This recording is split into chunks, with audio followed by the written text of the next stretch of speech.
This is one of those topics that drives me absolutely insane. So I talk to a lot of people my age, in their early 20s, mid 20s, and they don't know whether to rent or buy right now or, right after they graduate. When is a good time to rent and when is a good time to buy? So there are a few different scenarios which may be best for you, but I will say that in the vast majority of the cases, if you are not buying your home and putting equity into the place that you are living, you are just wasting money.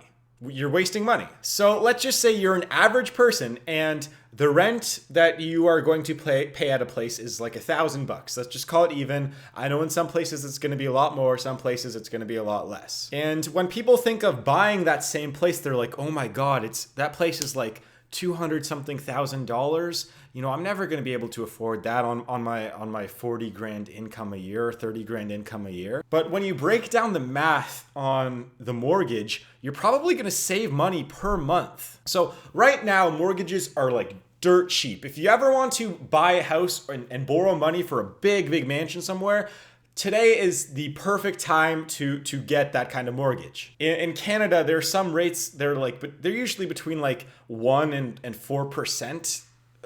Depending on where you are. And normally those mortgages, they can be, 8 to 10% more sometimes, depending on the economy. So anyways, back to this scenario. So $1,000 a month to rent.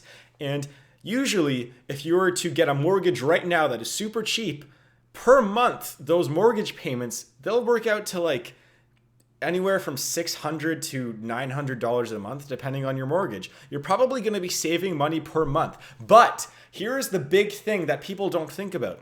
That money that you are putting into that place is becoming equity, meaning equity is ownership. So when you are renting a place, you're just literally giving money to the landlord and it's just disappearing into the ether. That's what's happening. It's just the money's just like, oh, I have money and now it's gone. You might as well just be giving it to a tooth fairy, pretty much. But if you were to get a mortgage on that same place, that, $600 to $900 a month that you're throwing in to the apartment or whatever you're buying, you're paying off the mortgage. So you're paying off the ownership of that home. So for example, let's just say you want to live in a place for 2 years straight out of university or something. You're making 40 grand a year if you're lucky. And so your option is either paying $1,000 a month for rent for 2 years, or I know that the math is going to be really wonky in that, or you're going to be having a mortgage of $600 to $900 plus, maybe some fees along the side. So fast forward 2 years, you put 24 grand into rent if you're renting the place, or if the place is worth, $200,000 or something, and you're putting in $600 to $900 a month, you've paid off about 10% of your loan or less or 10% of your mortgage in 2 years. And so all of a sudden, you own 10% of this property in a way. I know that the bank still owns it technically, but at least your money is going into ownership of the home. This is important because that extra, $15,000 to $20,000 that you're putting into equity of the home, that's money. That's like still an asset to you. If you rent, that money, again, as I said, it's like giving it to the tooth fairy. So what I will say for any young person out there that wants a starter place and is considering renting is, if you have the money to get a mortgage, don't rent. But there are certain situations where renting can be better for your lifestyle. So the example that I like to use is people that, don't really necessarily want a family. They want to travel the world and live in different places. That's a lot of young people these days. And so you obviously can't do that. You can't buy a place every single year in different countries. If you want to travel the world, you can do that. Then it's much better to rent.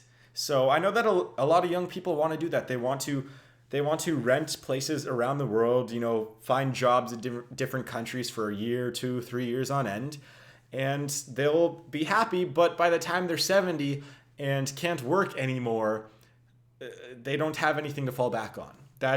So that's something that can be tricky. Now, another scenario I want to throw at you right now is, let's just say you are a young person, you're living at home and saving up money so that you want to buy a house. Now, let's just say for whatever reason, you saved up $150,000 for whatever reason, and you don't know whether to pay cash for a home, for like a cheap home that you can just buy straight up for $150,000, or get a mortgage on a bigger home or whatever larger home with more resale value for like $250,000-$300,000, if not more. This depends on what mortgages are like and what the housing market is like. So right now, here's my advice to whether to, pay cash for a home and just not take out as little mortgage as possible, or take out a normal to big mortgage, and just not pay very much down up front. I think the down payment right now is like 10%.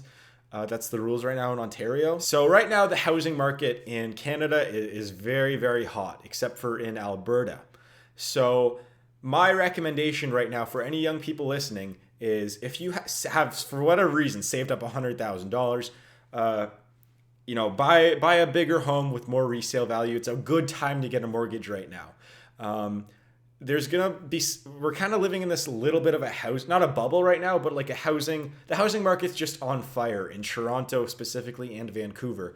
All the prices are insane anywhere in Southern Ontario and Western British Columbia. So it's a good time to get a mortgage and get that extra little bit of home, which will have some resale value. And it's a bad time to pay cash because the value of your home is probably going to go down in a few years, actually, because housing prices have been rising so much over the past few years. It can't continue like this forever. Housing prices are not going to go up.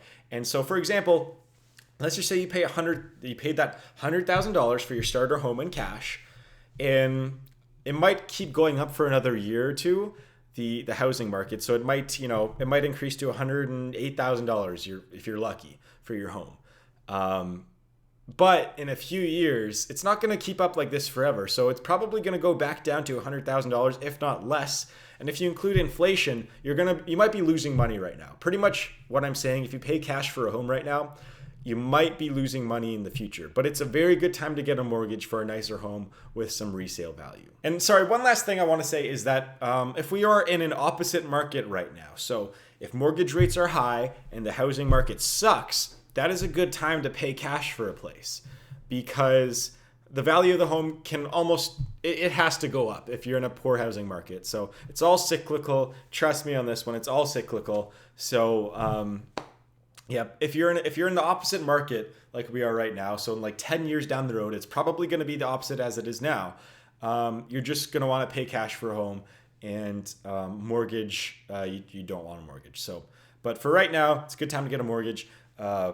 Bad time to pay cash, and it's always a bad time to rent unless you're a hippie that wants to travel the world. Anyways, thank you very much for watching. Go check out my channel Jacksai, where I talk about science and stuff like that. And I want to if you want this on your iPhone, I make a podcast every day. Just the exact same audio goes onto the podcast, so check that out. Anyways, thank you very much for watching, and I'll see you guys tomorrow.